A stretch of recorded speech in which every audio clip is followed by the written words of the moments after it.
काय? हे बघ, तू काळजी करू नको, मी तुझ्या पाठीशी खंबीरपणे उभी आहे. तू असं कर, झेडपी ऑफिसात लगेच निघून. हा, मी तुझी वाट बघते. हा, ये. मम्मी काय झालं? काय म्हणला वीरू? अंकुशरावच्या घरातनं गोळी झाडल्याचा आवाज आला. काय सांगतीस मम्मी? म्हणजे तुझा डाव सक्सेसफुल झाला म्हणायचं? नाही अजून.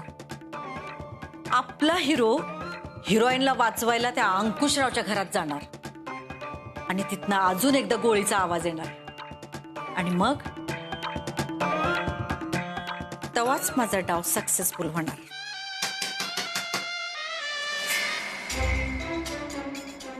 कांचन, तुम्ही दोघी हिता?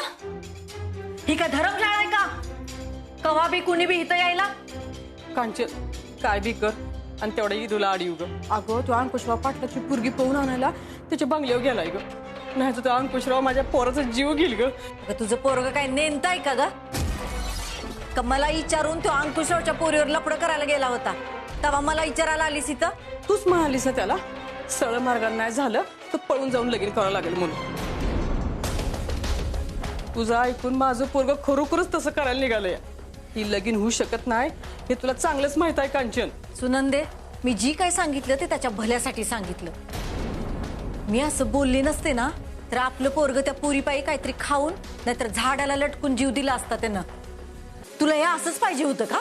माझा इरू कवाच असं करणार नाही. अगं, तू जीवाला जीव लावल पर स्वतःचा दुसऱ्याच जीवाचा कवाच घेणार नाही. मला तर वाटतंय तूच त्याला पोरगी पळून आणण्यासाठी भरीस घातलंयस. ए सुनंदे, आवाज खाली करून बोल. कांचन सूर्यवंशीशी बोलतेस तू? कोण? झेडपी अध्यक्ष कांचन सूर्यवंशी. आणि माझ्या ऑफिसात आहेस तू. तुझं घर नाहीये हे. मला तमाशा नको इथं. अहो पण मम्मी,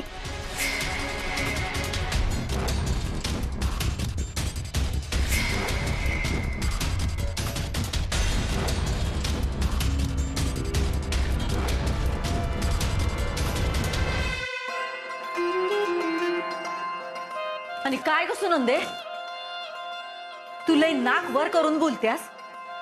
त्याला बी अक्कल पाहिजे ना ही सगळे धंदे करायच्या आधी. पण नाही, नुसता घोड्यासारखा वाढलाय.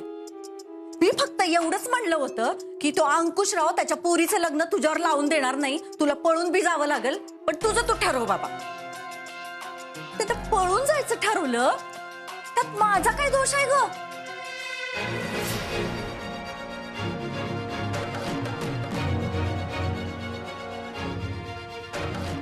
आणि त्याला वाटतंय लगीन करावं. अगं मग करू दे की.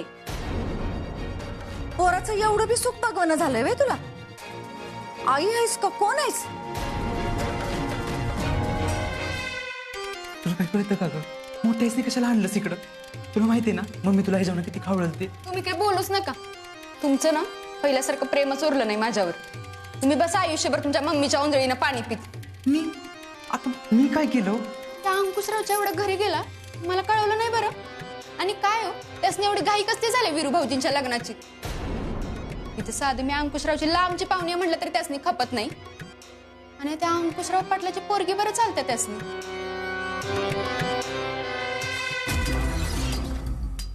अशा अचानक कशा काय तयार झाल्या होत्या लग्नाला? एवढ्या अचानक कशा बदलल्या? हे बघ निशा, माझ्या मम्मीबद्दल काय पण बोलू नकोस. ती सगळ्यांच्या चांगल्यासाठीच करते. तुलाच एकटीला काय वाईट दिसतंय कुणाच ठाऊक. झालं, शेवटी मला वाईट ठरवून रिकामं झालं ना. तुम्ही ना आयुष्यभर तुमच्या मम्मीचा पदर धरूनच बसा. निशा पण ऐक तरी, दरवेळी मी समजून तरी घेत जा. मोठे मोठे तुम्ही कुठे चालला?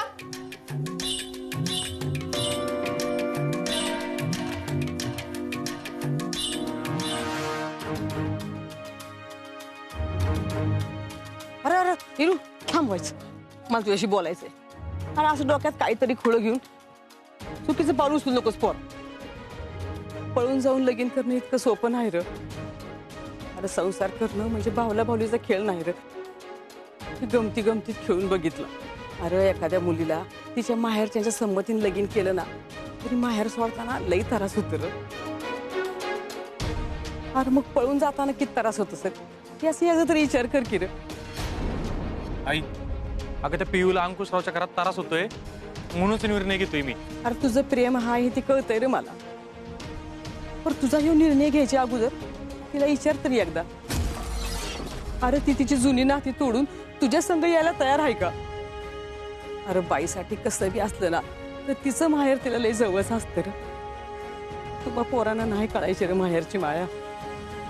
अरे माहेरची माणसं पुढच्या सुखाचा विचार करतात, तिच्या पाठीशी असतात रे. अरे त्यांच्या मायेच्या बळावर सासर कसं बी असलं ना तरी ती निभावून नेत्यात. अरे सासरी येताना पोरगी तिचं घरदार, तिचं नाव, तिची माणसं समद विसरून एक नवी ओळख घेऊन वावरती र. पण तरी तिची माहेरची नाळ कवाच तुटत नाही. त्यात ती बिन आईची पोर आहे रे इरू. तिच्या बापानं भावानं तिला किती लाडाकोडात वाढवली यार. तुझ्यासाठी त्यांना सोडून येईल कर ती? तुझं तूच सगळं ठरवून टाकलेस. तिला एकदा तरी विचारलेस का?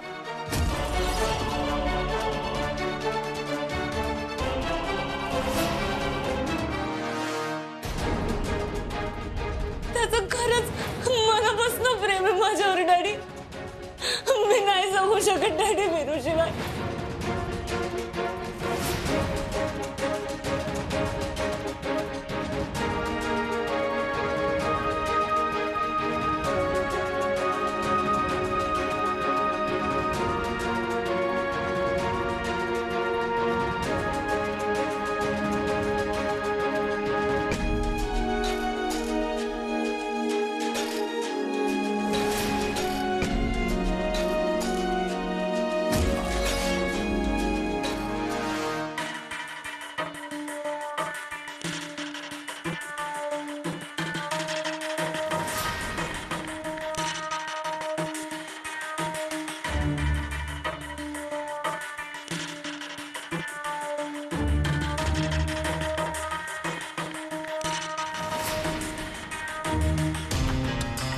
कोण?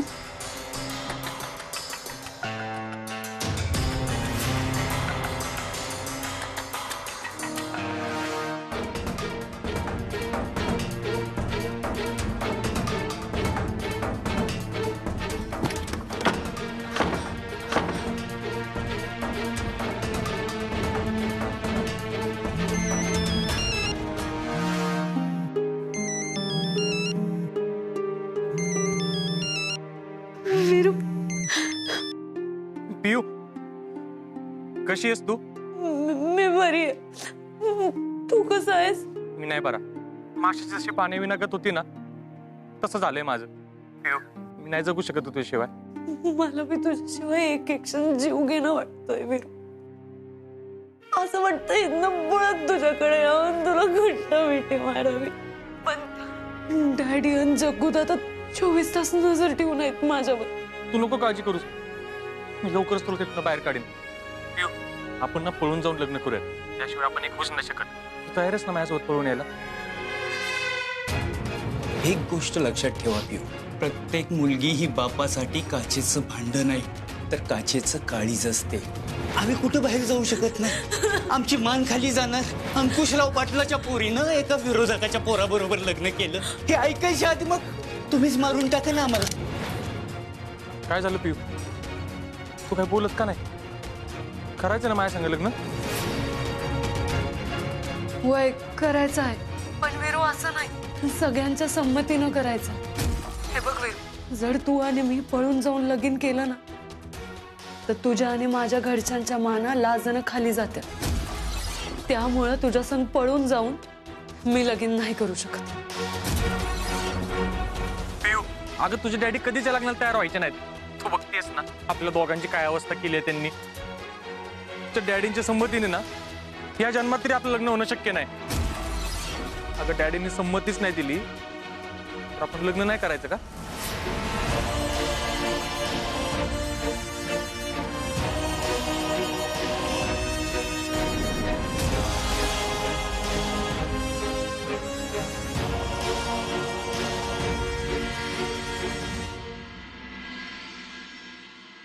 अरे ती तिची जुनी नाती तोडून तुझ्या संग यायला तयार आहे का? अरे बाईसाठी कसं बी असलं ना तर तिचं माहेर तिला लय जवळच असतं रे. जर तू आणि मी पळून जाऊन लगीन केलं ना तर तुझ्या आणि माझ्या घरच्यांच्या माना लाजणं खाली जाते. त्यामुळं तुझ्या संग पळून जाऊन मी लगीन नाही करू शकत.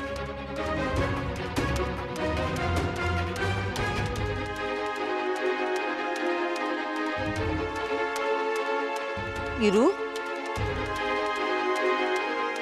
इरू ये लेकरा, अरे असं किती दिवस दुखी बसणार आहेस रे तू अजून? अरे तुझी ही अवस्था बघवणं झाली अरे मला. किती चेहरा सुकलाय माझ्या लेकराचा. आहे अगं तू म्हणलीस तसंच झालं. मी पिऊला फोन केलता आणि ती घरच्यांच्या विरोधात जाऊन लग्न करायला नाही म्हणली ग. अरे म्हणणारच ती, ज्याने जन्म दिला, वाढवलं, मोठं केलं, अरे त्यांसमोर असं दुखून पळून जाणं इतकं सोपं नाही रे पोरा. अरे लगीन हे दोघांचं नसतं, दोन कुटुंबाचं असतं या. आणि इथं दोन कुटुंबाची तोंड दोन दिशेला आहे ती. म्हणून म्हणते अरे पोरा, तिला इसरण्यातच तुझं आणि तिचं भलं आहे र. खरंय तुझं आहे. मला बी आता असंच वाटते. मी आमच्या दोघांच्या लग्नाचा विषय ना आता इथंच संपवायचं ठरवलंय. आणि तुम्हाला माहिती आहे का, तिचं माझ्यावर लय प्रेम आहे. खरं तर माझ्यापेक्षा बी जास्त तिचं प्रेम आहे माझ्यावर. अगं आमच्या दोघांचं एकूण नशिबातच लिहिलं नसेल तर त्याला आम्ही तरी काय करणार. म्हणून मी ठरवले हा विषय आता इथंच संपवायचा.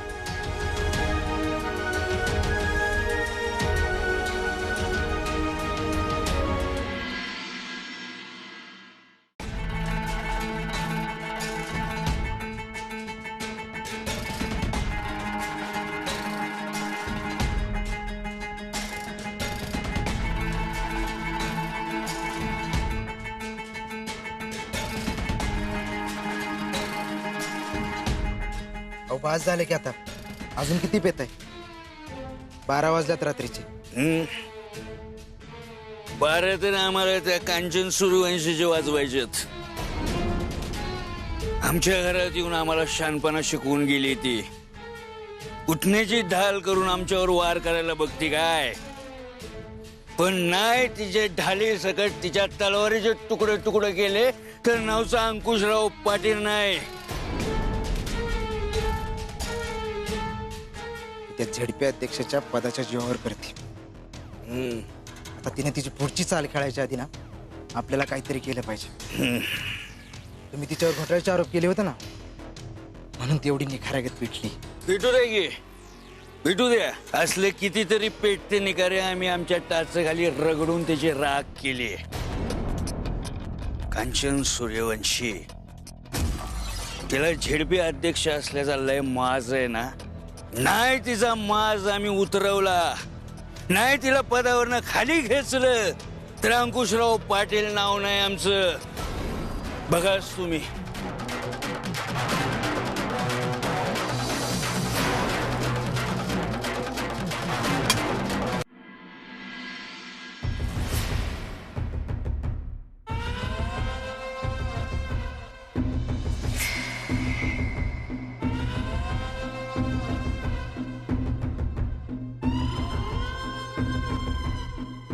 जी काकी बोलवलत मला. विरू, तुलाही खचून तर गेला नाहीस ना? ही बघायचं होतं रे. आता तर मला लय काळजी वाटायला लागली तुझी. त्या अंकुशरावच्या पोरीवर लग्न व्हावं म्हणून लय प्रयत्न केले बघ मी. माझं सगळं वैर फक्त तुझ्यासाठी विसरून मी त्याला भेटायला गेले होते. पण मला नाही वाटत तो अंकुशराव त्याच्या पोरीचं लग्न तुझ्यावर लावून देईल. आता फक्त एकच पर्याय उरलाय, त्या पोरीला तिच्या घरातनं उचलून आणायचं आणि तुझं आणि तिचं लगीन लावून द्यायचं. काकी मला आता ते लग्न नाही करायचं. नाही करायचं म्हणजे? अरे फक्त तुझ्यासाठी त्या अंकुशरावच्या घराची पहिल्यांदा पायरी चढले मी. तो अंकुशराव कट्टर विरोधक असून सुद्धा त्याच्यामुळे पदर पसरलाय आणि तू म्हणतोस आता करायचं नाही. काकी अहो मला माहिती आमच्या दोघांचं लग्न व्हावं म्हणून तुम्ही आतापर्यंत लय झटलाय. माझ्याकडे त्यासाठी शब्द नाहीत. पण काकी, पिऊला असं पळून जाऊन घरच्यांचं मन दुखवून लग्नासारख्या नव्या नात्याची सुरुवात नाही करायची. मला बी तिचं म्हणणं पटतंय. अरे मी बोलते तिच्याशी, ती घाबरून नाही बोलली असेल. मला नंबर दे तिचा. काकी, आता बोलून काही उपयोग होणार नाही. नंबर दे म्हंटलंय ना व. अरे दिकी, मम्मी काय खाणार आहे वे तिला? हा,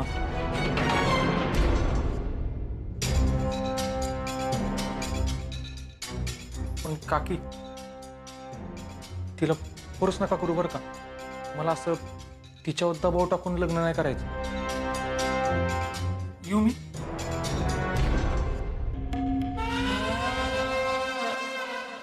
ते बाकीचं मला काय माहित नाही.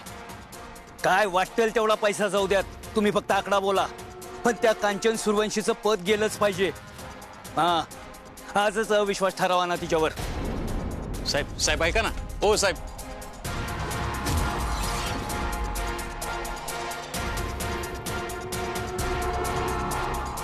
साहेबांना कसं समजावून सांगू तेच कळत नाही. एखाद्या दिवशी लय ताणून धरतात. आपण जितकं पेटवू ना तितकंही रान लईच पेटत जाणार. एकदा का पीओ मॅडमची इमेज खराब झाली ना की राजकारणात त्यांना कसलंच भविष्य उरणार नाही आणि लोक त्यासनी कधीच ऍक्सेप्ट करणार नाहीत. कांचन सूर्यवंशीनं लय परफेक्ट चाल चालली. कसली चाल? पीयू मॅडमचं आणि वीरूचं जर लग्न झालं तर पीयू मॅडम आपोआप राजकारणातून बाहेर पडते. आणि समजा यांचं लग्न नाही झालं तरी ती कांचन सूर्यवंशी आपल्या पीयू मॅडमचं प्रेम प्रकरणाची चर्चा सगळ्या गावभर करणार आणि आपल्या पीयू मॅडमची इमेज खराब करणार. म्हणजे दोन्हीकडून नुकसान आपल्या पीयू मॅडमचंच. त्यामुळं हा विषय नीट हाताळता आला पाहिजे. दादा, आता तुम्ही काय करा.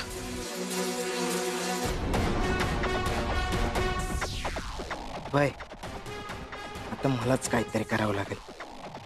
पण काय करायचं ही आता तुम्हीच सांगितलं मला. पिऊ अशी पण आम्हाला राजकारणात नकोच होती आणि आता तर आयती संधी मिळाली मला. तिला राजकारणात बाजूला सारायची.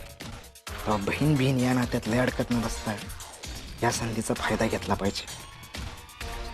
माने म्हणतायत तसं पिऊचं जर लग्न झालं तर मग या सगळ्या राजकारणातनं आणि डॅडींच्या मनातनं बी ती आपसुकच बाहेर पडेल. मग या पाटील घराण्याचे नवे राजकीय वारसदार फक्त एकच, जगदीशराव पाटील. त्यामुळे आता कुठल्याही परिस्थितीत पिऊचं लग्न झालंच पाहिजे आणि ती आम्ही लावून देणार. अगं मम्मी, तो डायरेक्ट लग्नाला नाही म्हणला म्हणजे आता तू ठरवलेलं तसं काहीच होणार नाही. सगळी मजाच गेली. अगं पण मम्मी, तुला तर त्या अंकुशरावाची जिरवायची होती ना, पण हिथं तर त्या वीरूनच तुझी जिरवली. लईच सरळ मार्गी आहे बेन, पण मी बी कांचन सूर्यवंशी.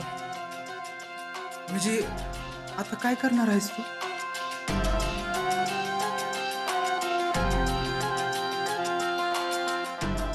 ऐक, नीट लक्ष देऊन ऐक.